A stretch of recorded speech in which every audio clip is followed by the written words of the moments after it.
Shalom semuanya, nama saya Roxen Abigail Manuela dari kelas 10.1 dan di sini saya akan menjelaskan mengenai bab 9 yaitu Allah menolak diskriminasi.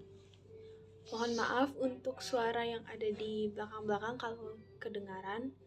Jadi di sini kita akan melihat dari dua definisi dari diskriminasi. KBBI sendiri mengartikan bahwa diskriminasi itu sebagai pembedaan perlakuan terhadap sesama warga negara berdasarkan warna kulit, golongan, suku, ekonomi, agama, dan sebagainya. Beberapa pembedaan didasarkan pada hal seperti kelamin, ras, rasial, dan sosial. Sementara itu, diskriminasi ras dan etnis adalah segala bentuk pembedaan, pengecualian, pembatasan, atau pemilihan berdasarkan pada ras dan etnis, yang mengakibatkan pencabutan atau pengurangan pengakuan, perolehan, atau pelaksanaan hak asasi manusia dan kebebasan dasar dalam suatu kesetaraan di bidang sipil, politik, ekonomi, sosial, dan budaya. Sementara itu, menurut Cambridge Dictionary, diskriminasi sebagai perlakuan yang berbeda, biasanya yang bersifat merendahkan kepada orang lain yang berbeda dalam warna kulit, jenis kelamin, seksualitas, dan sebagainya. Diakui atau tidak, sampai sekarang masih banyak tindakan diskriminatif yang dilakukan oleh suatu kelompok orang terhadap kelompok orang lainnya.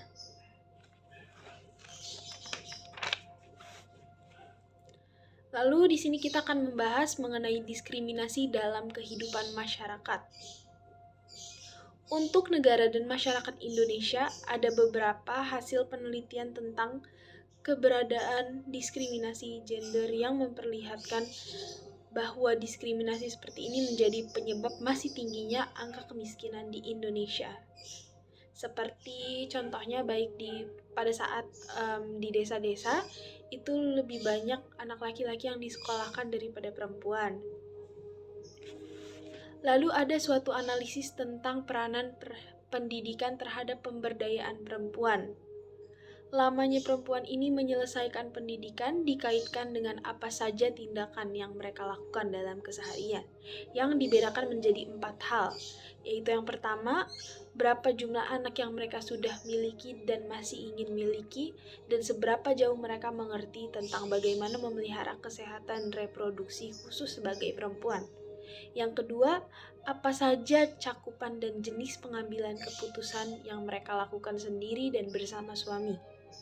Yang ketiga, apa saja harta yang mereka miliki.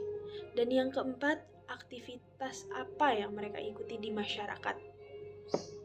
Hasil penelitian menunjukkan bahwa perempuan yang berhasil menyelesaikan pendidikan sampai jenjang SMA menunjukkan perbedaan dengan perempuan lainnya yang memiliki jumlah tahun yang lebih sedikit dalam bersekolah.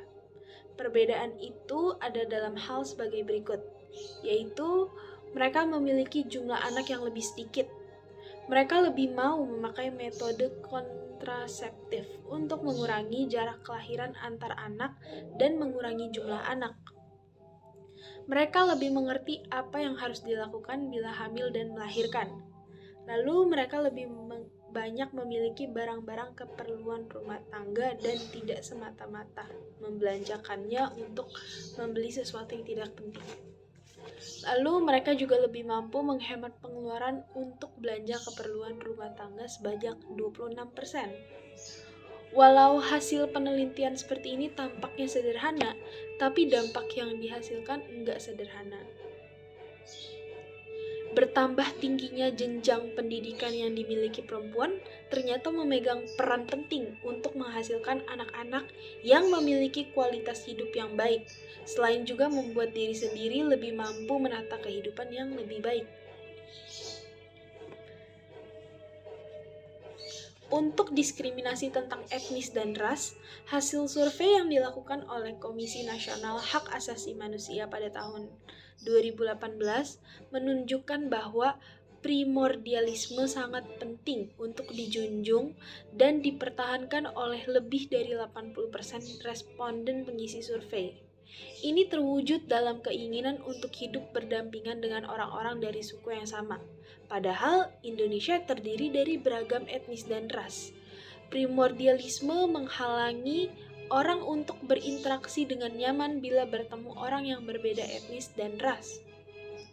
Kita dapat mengaitkan pembahasan ini dengan prasangka, stigma, dan stereotip karena keempatnya saling terkait erat. Nah, karena keempatnya ini saling terkait erat, di sini saya akan menjelaskan yang pertama, yaitu stereotip. Stereotip adalah pembuatan kesimpulan sederhana tentang sekelompok orang berdasarkan ras, etnis, usia, gender, orientasi seksual, atau karakteristik apapun. Apabila dikenakan kepada in-group atau kelompoknya, sifatnya adalah positif. Jadi contohnya itu seperti mereka sedang mengomongi orang lain karena beda ras, atau misalnya karena kepribadiannya sendiri bahkan.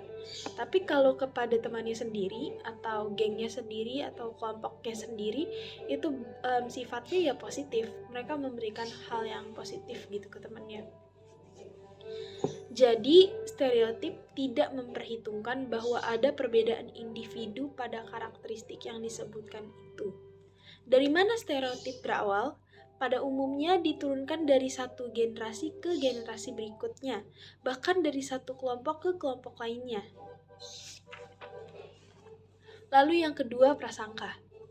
Prasangka merujuk pada keyakinan, pikiran, perasaan, dan sikap yang dimiliki seseorang terhadap suatu kelompok. Disebut prasangka karena memang tidak dibentuk berdasarkan pengalaman pribadi, melainkan karena dugaan semata-mata. Jadi sifatnya sangat subjektif.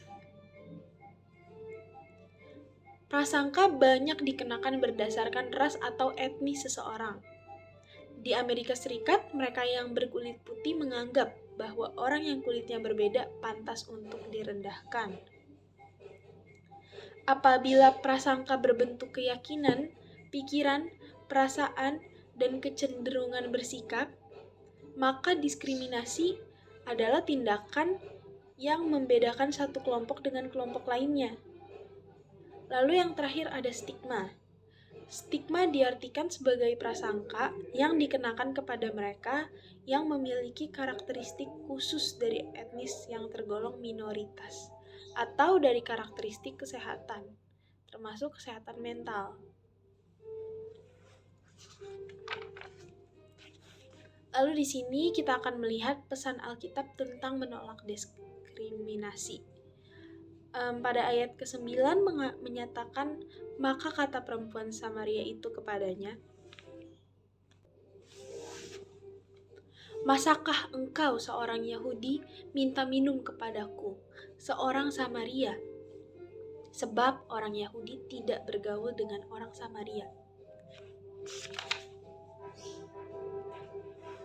Apa yang dikatakan oleh perempuan Samaria itu adalah stereotip yang berlaku di masa itu, di mana bagi orang Yahudi, orang Samaria adalah orang yang tidak perlu diperhitungkan. Bahkan orang Yahudi tidak mau memakai peralatan makan yang telah dipakai sebelumnya oleh orang Samaria. Jadi bagi perempuan itu sangat aneh bahwa Yesus yang jelas-jelas merupakan pria Yahudi mau meminta air kepadanya. Namun kita lihat bahwa Yesus melewati dua batasan budaya yang ada, yaitu orang Yahudi yang menyapa bahkan meminta pertolongan dari orang Samaria, dan secara batas sosial, yaitu seorang laki-laki yang bercakap-cakap dengan seorang perempuan.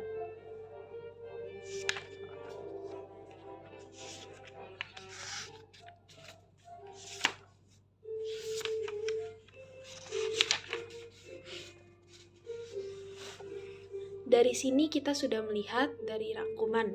Ternyata Tuhan menciptakan manusia tanpa membeda-bedakan mana yang lebih tinggi derajatnya. Akan tetapi manusia merusak ciptaan Tuhan ini dengan membuat dirinya lebih tinggi dari orang lain. Ada beragam bentuk membeda-bedakan, yaitu stereotip, prasangka, diskriminasi, dan stigma. Semuanya ini punya kesamaan, yaitu perilaku yang sama dengan sengaja membedakan antara diri sendiri dengan orang lain yang berbeda. Perilaku membedakan ini menjadi pemicu bagi tumbuhnya konflik antar kelompok yang berbeda jenis kelamin, etnis, agama, atau golongan. Sebagai murid Kristus, kita semua terpanggil untuk mengikis perbedaan yang ada dan harus melihat semua manusia adalah sama berharganya di hadapan Allah. Ini menjadi satu kunci penting bagi tercapainya kedamaian di dunia ini. Sekian dari saya, terima kasih.